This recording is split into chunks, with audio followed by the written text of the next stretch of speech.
oui, je viens du sud de la France, comme tous mes ancêtres belges, je vous le montre. Et j'en ai eu de nombreux. Donc, je me permets d'être assis, après tout, vous l'êtes. Je ne sais pas pourquoi je ne le serais pas. Confortablement assis, comme ça on peut engager la discussion. Donc bonjour à tout le monde, merci pour votre invitation. Donc j'ai la lourde tâche d'évoquer un travail que nous avons réalisé au sein d'Arsenic, et je vais vous présenter qui est Arsenic, que nous avons fait sur les compétences numériques de base. Alors, d'abord un peu de formalisme.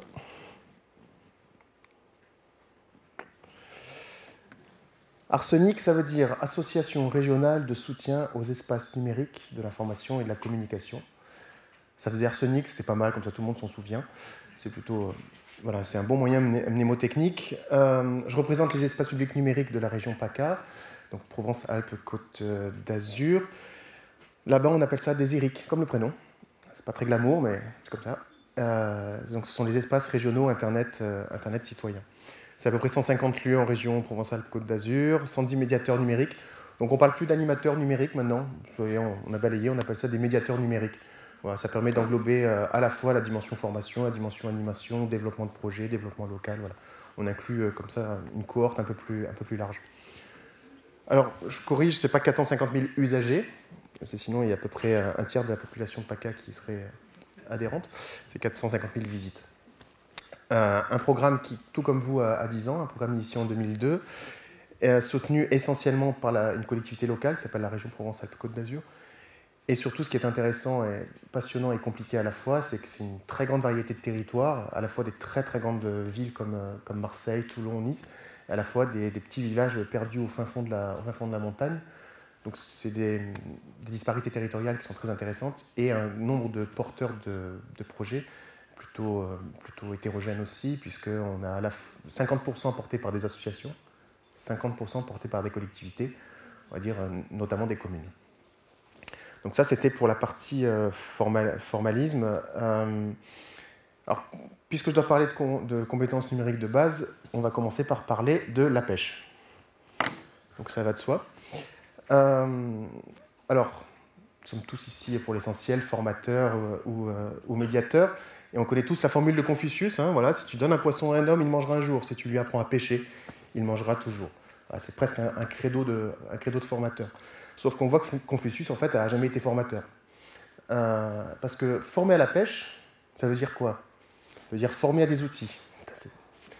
Je vais essayer sans micro, parce qu'en fait, j'ai une espèce d'écho, c'est assez désagréable. Donc je vais essayer de parler fort. Si je parle trop bas, vous n'hésitez pas à m'interpeller. Oui, je vous disais, Confucius n'a jamais été... Ah, c'est mieux. N'a jamais été formateur. Parce que voilà, apprendre à pêcher, ça veut dire apprendre à utiliser une canne, un harpon, un hameçon, un filet, des nasses. Ça va vouloir dire aussi connaître les appâts convenables, avoir créé des appâts. Ça veut dire aussi connaître la législation en vigueur, avoir une carte de pêche en bonne et due forme, les lieux, les périodes autorisées, les quotas, la taille. Ça veut être connaître les poissons, leurs habitants, leur mode de vie, ceux qui sont comestibles, ceux qui ne le sont pas.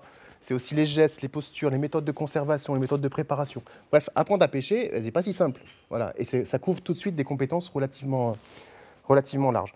Et en plus, il y a une compétence qui est très importante, en tout cas en ce qui me concerne, qui est la compétence qui consiste à convaincre ma femme de me laisser partir une journée et de revenir bredouille, bien entendu. Ça va de soi, sinon on ne part pas à la pêche.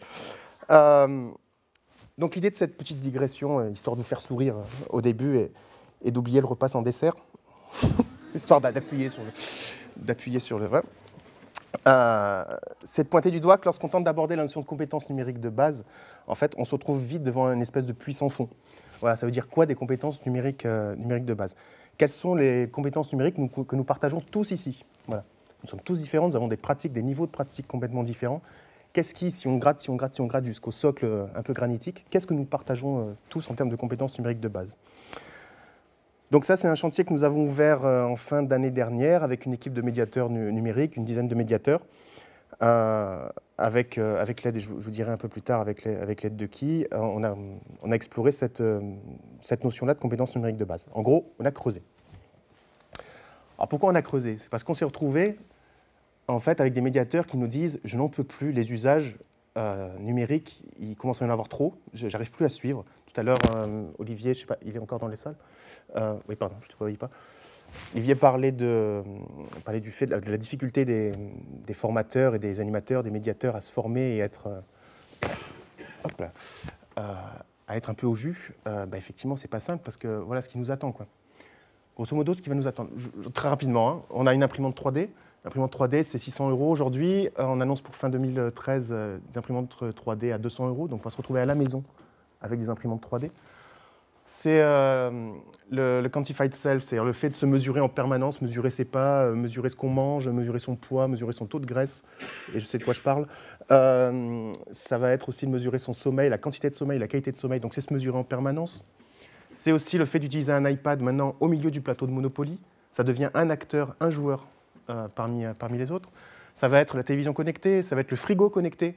Voilà. Et puis Peyo n'a pas été suffisamment visionnaire parce qu'avec Google Maps, maintenant, on arrive à retrouver le village des Schtroumpfs.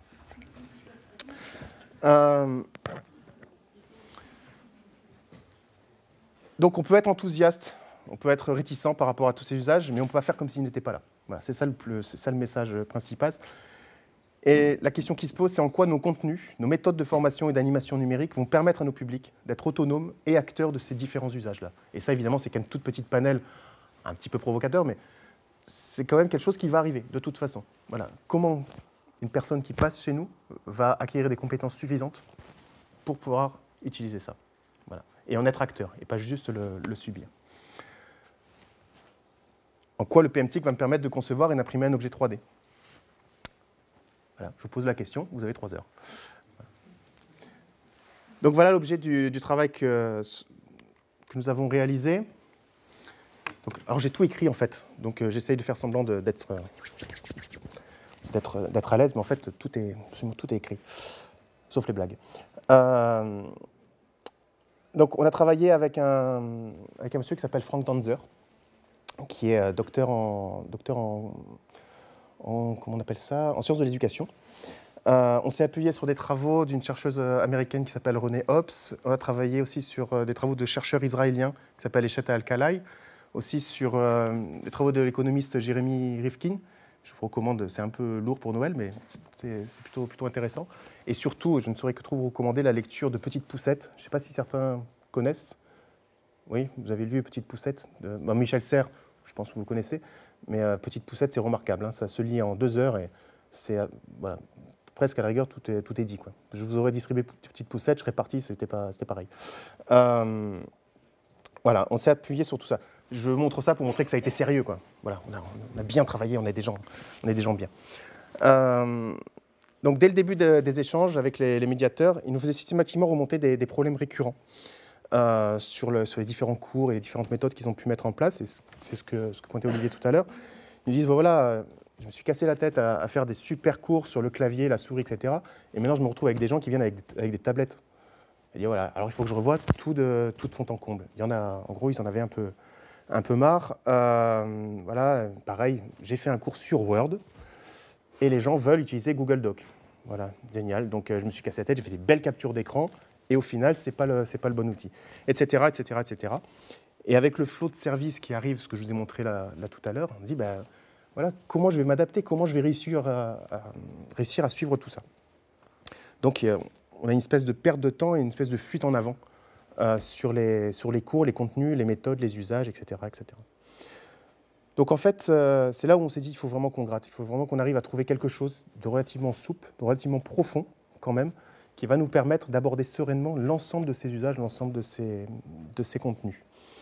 Et en fait, en discutant avec les médiateurs, ils nous disent, mais finalement, peut-être que je m'enferme trop dans la dimension outil, peut-être que je m'enferme trop dans Word, peut-être que je m'enferme trop dans la manipulation d'un PC plutôt que d'une tablette, etc. Peut-être que je suis trop enfermé dans une dimension manipulatoire. Voilà, je manipule un objet, mais en dehors de l'objet, j'ai pas grand-chose. Il y a un exemple, il nous disait, voilà, j'ai eu un papy qui est venu la semaine dernière, il est venu sur un atelier Facebook, je ne l'avais jamais vu avant, hein. Il a fait son atelier Facebook, point. Si demain il doit aller sur un autre réseau social, je ne suis pas certain qu'il ait acquis suffisamment de compétences, on va dire de compétences transversales, pour aller vers un autre réseau social. Alors du coup, on a essayé de, voilà, on a plongé et on a gratté et on a essayé de voir si, en fait, au-delà de compétences manipulatoires, il ne s'agissait pas plutôt d'aborder la question d'une culture numérique, quelque chose de beaucoup plus large, beaucoup plus partagé. Cette culture numérique avec le point d'interrogation. Et comme vous voyez, le schéma de l'évolution est pas inintéressant. Finalement, une culture numérique, c'est quoi? Ça va être accéder à des contenus, ça va être les analyser, faire des choix responsables, avoir un comportement responsable, participer socialement, partager, etc. C'est-à-dire on est bien au-delà de comment j'imprime avec Word. Voilà. C'est quelque chose de beaucoup plus large, beaucoup plus profond. Michel Serres, dans son bouquin, parle même d'une révolution telle en fait, qu'elle engendre une nouvelle forme d'esprit, une nouvelle façon de penser. Voilà. On est sur quelque chose qui est en train de nous atteindre de façon beaucoup plus profonde que ce qu'on peut imaginer. Donc ça, c'est les digressions d'ordre général. Maintenant, je vais entrer dans le vif de nos travaux et des résultats de nos travaux. Donc le suspense est absolument abominable. Donc on va tout de suite arriver à... Alors pas à la conclusion, ça serait... Sinon, j'aurais vachement fait gagner de temps à nos hôtes. Non, en fait, on a travaillé grosso modo sur 4 champs de compétences. Premier champ de compétences, c'est ce qu'on va appeler les compétences compréhensives. Après, des concepts numériques fondamentaux, un cadre citoyen et des compétences manipulatoires, parce qu'à un moment ou un autre, il va bien falloir qu'on manipule. Alors, je vais essayer de détailler un peu tout ça. Alors, les compétences compréhensives. 5 compétences compréhensives. J'aime bien parce que finalement, je reviens à des schémas petit 1, petit 2, divisés en 5 sous-chapitres. Donc, on a bien 5 sous-chapitres sur les compétences compréhensives. C'est une façon donc, de comprendre le numérique. Pas forcément d'utiliser le numérique, mais de le comprendre. On est bien sur une façon de se positionner complètement différente. Donc la lecture visuelle, lecture numérique, reproduction numérique, lecture critique, dimension socio-affective de l'échange. Je vous l'accorde, le dernier thème et pas prétentieux pour dessous. Alors, hop.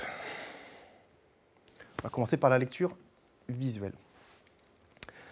Lecture visuelle, c'est la façon en fait, dont on a d'évoluer dans un monde iconographique, un monde d'images, un monde de représentation. Je ne vais pas vous faire le cours de philosophie sur le signifiant, le signifié, etc. Mais vous voyez, par exemple, c'est intéressant de noter que l'informatique a fait le chemin à l'envers de l'écriture. C'est-à-dire, on est parti des hiéroglyphes, on est parti d'un système complètement figuratif, et on est arrivé sur quelque chose de totalement conceptuel qui est la lettre. La lettre, si on n'explique pas ce qu'est une lettre, voilà quoi, on a un gros trait noir quoi, voilà, avec des lignes obliques, avec des lignes et une ligne horizontale. Voilà, donc ça nécessite une explication, une compréhension. Alors que l'informatique a fait complètement le contraire. On est parti du texte et finalement on revient complètement à la partie iconographique. Voilà, et l'interface métro de Windows 8 pour ça est particulièrement parlante. Donc d'une certaine façon, en fait, on utilise la vision pour penser. Enfin, ça, c'est une compétence numérique compréhensible qui devient relativement fondamentale. Autre compétence, je résume là en fait en 20, 25 minutes, 30 minutes, l'équivalent de 6 mois de boulot, donc forcément je prends des raccourcis, hein, ne vous étonnez pas. Voilà. Et tout est dans le document auquel vous aurez accès. Donc la reproduction numérique. Donc l'imprimerie, parce qu'il n'y a pas un séminaire ou un colloque ou une réunion où on ne parle pas de Gutenberg, donc je vais reparler de Gutenberg. Donc Gutenberg, la révolution que ça a engendré, ça a permis de sortir les livres en fait, des bibliothèques privées ou des moines copistes. Ça a permis de reproduire un peu plus aisément la connaissance et de pouvoir la diffuser. Avec le numérique, non seulement la copie est rapide, en plus elle est faite à l'identique et elle est plutôt facile à faire. Donc c'est toujours tentant de faire pour un élève de faire un copier-coller d'un article de Wikipédia et de remettre en tant que tel à son prof. Enfin, qui ne serait pas tenté, quoi. Enfin, c'est tellement facile. Après tout, le savoir, il est là. Je connais même un élève qui a directement mis le lien. Voilà. Il a dit, pourquoi vous me posez la question? C'est sur Wikipédia. Donc, il a envoyé le lien. Voilà. Bon, faut voir, ça s'étudie. Mais du coup, si l'élève change certains mots de l'article, est-ce qu'il en devient l'auteur? À quel moment on passe de la reproduction à la création? Combien de changements sont nécessaires pour faire d'un papier un nouvel original? Vous voyez? Donc, là, pour le coup, il s'agit de développer une compétence critique qui permet d'évaluer le degré d'appropriation et de modification d'un original pour le transformer en un nouvel original, en y intégrant des éléments venant d'autres sources, de YouTube, d'autres sites web, de photos que j'ai prises, la photo d'un tableau du Louvre, etc., etc. Donc à quel moment je me réapproprie un document? Qu'est-ce qui fait qu'à mon autre, je suis un auteur et pas juste un copiste? Finalement, le document que je vous présente depuis tout à l'heure, est-ce que c'est un document original? Alors que finalement, toutes les photos là-dessus sont toutes récupérées de Google Images. Toutes. Il n'y en a pas une que je n'ai pas pris une photo moi dans un bouquin. J'ai directement récupéré en tapant des mots-clés. Est-ce que c'est une œuvre originale, mon document? Donc il y a une vraie interrogation à avoir sur ce côté je reproduis. Sur la lecture numérique. Purée, vous êtes d'un silence, c'est incroyable. Ou vous êtes attentif, ou alors vous êtes en train de digérer, mais c'est très, très, très, très fort. C'est une compétence tout aussi importante parce qu'elle est très souvent négligée. Donc, lorsque l'humanité a commencé à se dire, tiens, les parchemins, c'est intéressant, mais si je les mettais tous ensemble pour créer un volume, bon, c'est déjà, l'idée était déjà pas mal, hein, celui qui a inventé ça, il a plutôt une bonne idée. Alors, celui qui a inventé le sommaire, c'est-à-dire la numérotation des pages et le sommaire, il mérite le prix Nobel. Si un jour on retrouve son nom, c'est un prix Nobel à titre posthume. Ça permet d'éviter d'avoir à se repotasser les 600 pages de parchemin pour retrouver l'information dont j'ai besoin. Donc l'idée de sommaire était plutôt intéressante. Mais la lecture numérique, elle repose sur quoi? Elle repose sur l'hypertexte. Elle repose sur des écrans qui sont complètement éclatés. Un site web, ça ne se lit pas comme un livre. Enfin, ça a l'air évident, parce qu'entre nous, on est plutôt familier de la chose, mais voilà, lire un écran n'est pas la même chose que lire un bouquin. Et ça, personne ne l'apprend. Moi, je me bats avec l'école. J'ai des gamins qui sont en école primaire. Je me bats avec les profs en disant, voilà, vous avez la chance d'avoir des directives nationales où vous devez redéfinir le socle commun de connaissances autour du français, autour de la lecture. Et profitez-en, apprenez-leur la lecture sur écran, en même temps que lire un bouquin. Lire un sommaire, ça s'apprend. Ils apprennent effectivement la forme d'un livre. Mais ils n'apprennent jamais à lire un écran. Alors que lire un écran, ce n'est pas si évident que ça. Bon, je vous laisse imaginer à quel point je suis entendu par l'éducation nationale, mais ça, c'est un autre problème. Par contre, il y a un autre point sur lequel, là, je suis beaucoup plus entendu, et j'ai pu en discuter tout à l'heure sur un atelier très brièvement, c'est la lecture critique. Alors, je vais directement citer Frank Danzer, donc le collègue qui nous a accompagnés sur ce projet. Il dit « Avec l'exposition illimitée à l'information numérique, informations qui peuvent être publiées et facilement manipulées sans réelle difficulté, la possibilité d'évaluer et d'analyser correctement l'information est devenue un outil de survie pour les chercheurs et les consommateurs d'informations. » Je trouvais la phrase plutôt juste. Voilà, entre crédibilité, originalité de l'information, intégrité de l'émetteur, qui héberge l'information, tout ça est porteur de sens. Et tout ça, ça s'apprend aussi. Voilà, ça se développe. C'est une compétence qui se développe progressivement.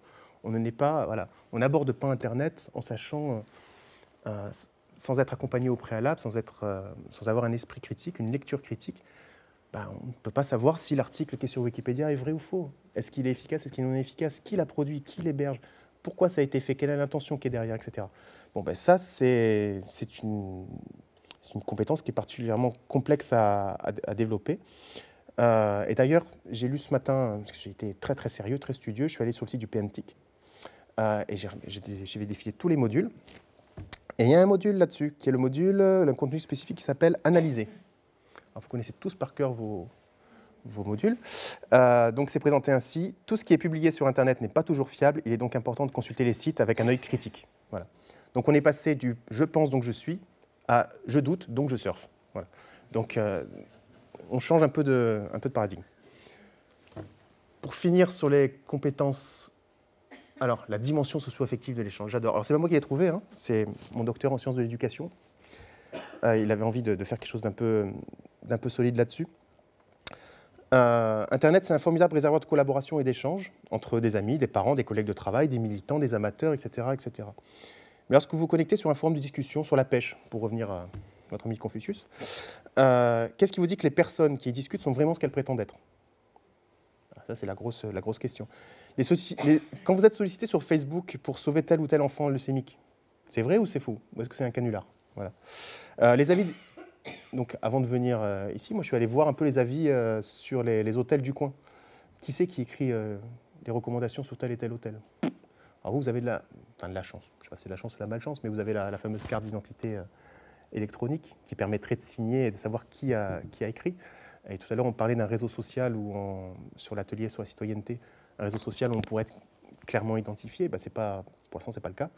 Donc, cette dimension-là, c'est pour moi quelque chose de fondamental et qu'on ne sait pas ou très peu aborder. En dehors de dire « attention, Internet, c'est dangereux », voilà, une fois qu'on a dit ça, on fait quoi? Voilà. Comment on aborde ça? Comment on développe cette dimension socio-affective de l'échange? Parce que pour répondre à ça, il faut être critique, mature, informé, analytique, réfléchi, disposer d'éléments sociologiques, connaître les arcanes du net, etc. etc. Donc c'est en ce sens que c'est probablement la compétence la plus compliquée à développer et à ancrer. Alors donc là, il y a le temps qui file, je vais un petit peu accélérer. Je vais passer aux concepts numériques fondamentaux. Alors il s'agit de concepts qui n'existent que dans le champ du numérique, en tout cas on pense, on sera peut-être contredit. Faire l'impasse sur ces éléments, ce serait comme faire du jogging sans connaître les principes de la respiration ou du rythme cardiaque. Donc on peut faire sans, on peut très bien faire du jogging sans connaître ça, mais on est beaucoup plus efficace si on le connaît. Donc ces concepts-là, c'est un peu cet ordre d'idées-là. On peut faire sans, mais les connaître permettent de bien mieux ancrer tous les éléments que j'ai pu vous décrire plus tôt et ceux que je vais vous décrire plus tard. Donc pour nous, il y a 4 concepts numériques fondamentaux. Encore une fois, des concepts qu'on ne retrouve que dans le numérique. Donc l'hypertextualité, c'est la première fois où... Alors, on pourrait me contredire en me disant que le sommaire, finalement, c'est une forme d'hypertexte. Là, l'idée de l'hypertexte, c'est une information qui me renvoie une autre, qui me renvoie une autre, qui me renvoie une autre. Donc je commence par le jazz, je finis sur les collectionneurs de capsules de bouteilles de bière. Mais à un moment ou un autre, il y a quand même un fil rouge, qu'on le veuille ou non. Voilà. C'est la différence avec le zapping. Ce qu'on a appelé pendant un temps, dans les années 80, la génération zapping, c'était on passait de la chaîne 1 à la chaîne 2, mais on rompait le fil d'information. Là, l'hypertexte, quand même, une information est complétée par une autre, à un moment donné. Donc ça, c'est bien spécifique au numérique. L'interactivité. Alors l'interactivité, c'est pas vrai, il y a bien un domaine où ça existe, c'est dans les relations sociales.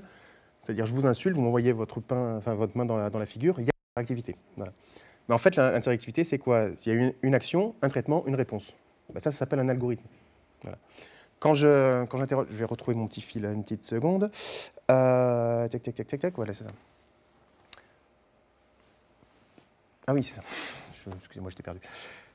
Quand vous allez sur un site pour réserver un train, donc l'action, c'est de dire je veux aller de tel endroit à tel endroit, de telle heure à partir à telle heure, etc., en telle classe.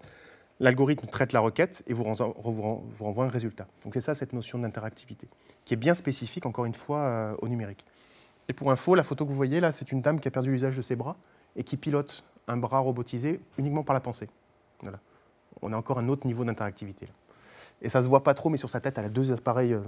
Voilà. Pour l'instant, ce n'est pas très glamour, je vous l'accorde. Concernant la virtualité de l'information. Alors pourquoi un tiroir? Pourquoi? Ouais, bravo. On voit les formateurs aux usages numériques. Donc on a tous, à un moment ou à un autre, essayé d'expliquer à un débutant ce que c'était qu'un disque dur en lui disant c'est un tiroir dans lequel on va rentrer des dossiers, dans ces dossiers on va rentrer des fichiers, etc. etc. Donc on prend des métaphores. Mais pourquoi on prend des métaphores? C'est peut-être finalement parce qu'on a besoin de manipuler même mentalement l'information, de la manipuler concrètement, avec nos sens. Donc on a tous utilisé ce genre de métaphore-là. Alors certains vont dire il faut faire attention parce que je me suis retrouvé des fois avec des cours où il y avait tellement de métaphores, à la fin la personne me racontait une histoire mais elle n'avait rien vu du numérique, quoi. Voilà. Ouais, j'ai mis un tiroir, après je suis parti à d'autres kangourous parce qu'on avait parlé d'internet avec des kangourous, enfin ça devenait une histoire un peu dingue. Donc certains puristes disent mais non, l'information c'est des 0 et des 1. Même pas, hein. Il n'y a pas des 0 et des 1 dans l'ordinateur, ça n'existe pas. Si vous voulez être un peu plus puriste, on pourrait dire c'est de la ferrite magnétisée sur un disque dur en aluminium. Enfin, l'information est virtuelle, l'information n'existe plus.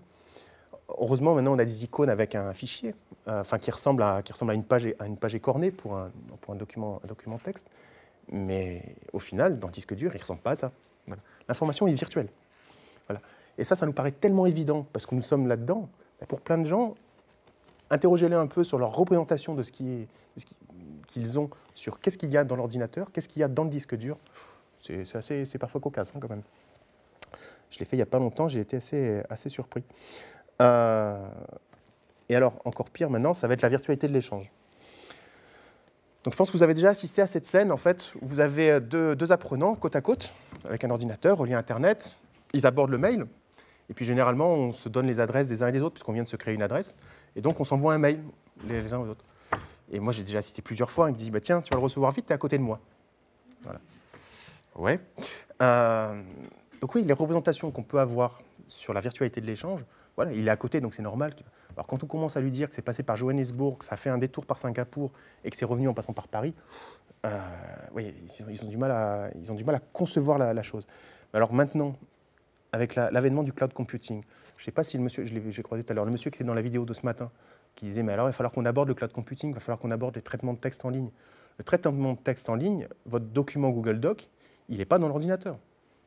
Il est sur les serveurs au fin fond de la Californie ou je ne sais où. Voilà. Il n'est pas là.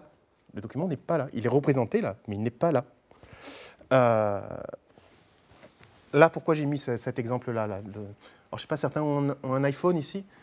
À partir du iPhone 4S, je crois, il y a la fonction Siri. Vous savez, la petite dame. Voilà. Donc, c'est une petite dame à qui vous allez dire est-ce que j'ai besoin d'un parapluie demain? Posez la question à plein de gens, ils sont persuadés que c'est le téléphone qui répond, que c'est le téléphone qui traite l'information. En fait, non. Ça passe par les ondes, ça va sur les serveurs d'Apple en Californie, c'est traité. Et après, vous avez enfin votre réponse qui est non, vous n'avez pas besoin de parapluie, il pleut jamais en Belgique. Alors, donc voilà, avec l'avènement du cloud computing, on va encore bousculer encore plus nos représentations du numérique et de la virtualité de l'information. Alors, on arrive bientôt à la fin, ne vous inquiétez pas. Je voudrais parler donc du cas de citoyen.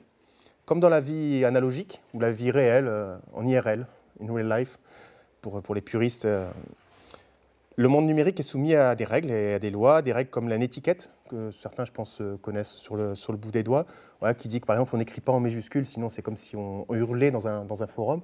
Voilà, il y a des règles de vie. Mais il y a aussi des lois, hein, il y a le droit d'auteur, la diffamation, le téléchargement illégal, la contrefaçon, etc., etc. Donc être citoyen du numérique, ça s'apprend. Voilà, c'est pas pareil, c'est pas inné. Il y a un comportement citoyen. Moi, combien de fois j'ai discuté avec des collégiens qui me disent « mais c'est bon, sur un blog, je peux écrire ce que je veux ». Il y a une vision complètement dématérialisée des choses, complètement déconnectée. Pour lui, c'est hors sol. Voilà. Diffamer son prof ou son proviseur sur un blog, c'est pas grave. C'est pas grave. Il ne le ferait pas dans la vraie vie, bien entendu. Mais sur le net, il est prêt à le faire. Donc à un moment donné, il y a besoin aussi de créer cette culture-là.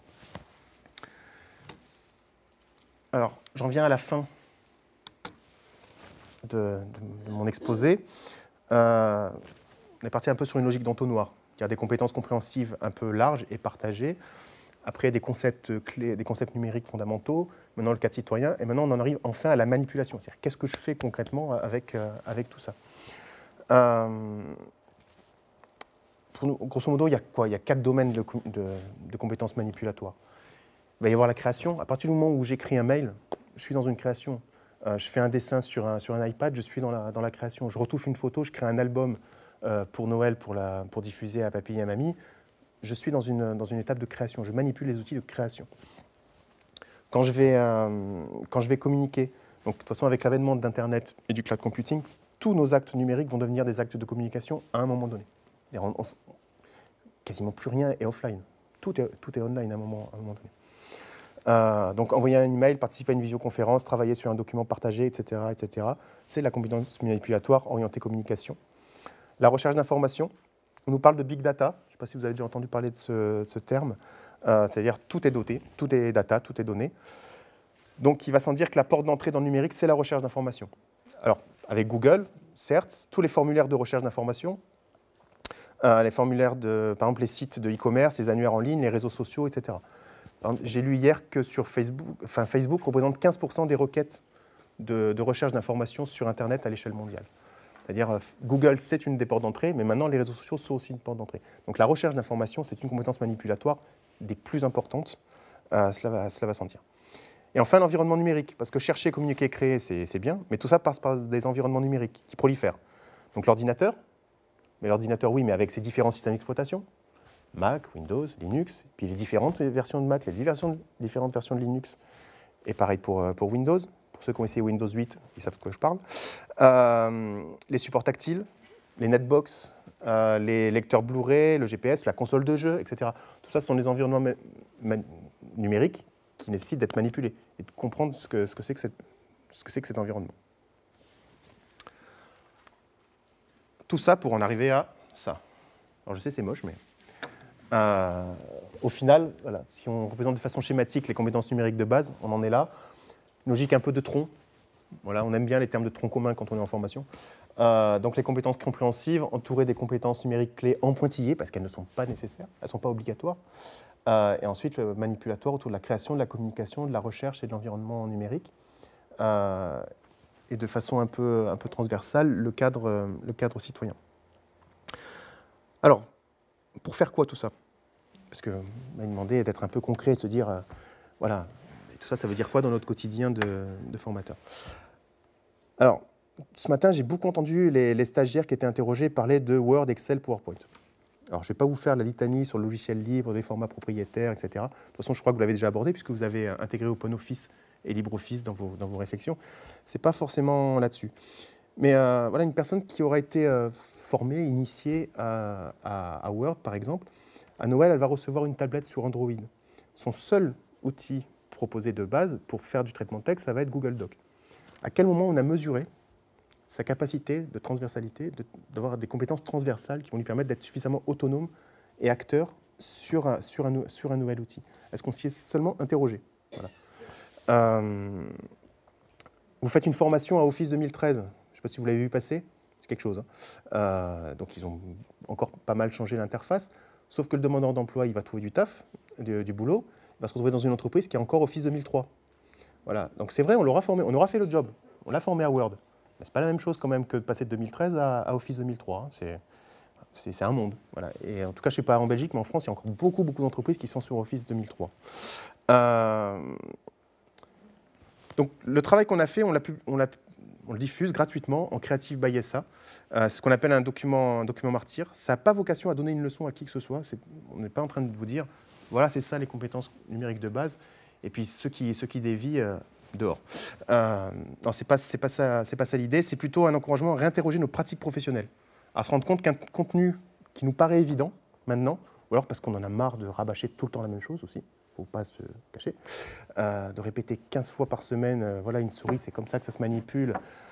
La petite croix en haut à droite, il faut cliquer dessus pour fermer une fenêtre, etc. Au bout d'un moment, on peut aussi comprendre que professionnellement, ça saoule un petit peu. Ou alors, on part du principe que c'est bon, les jeunes sont nés avec, donc il n'y a plus besoin de voir ça. Ils sont nés avec une souris dans la main. Voilà. Et puis là, les nouveaux, ils sont nés avec une tablette dans la main.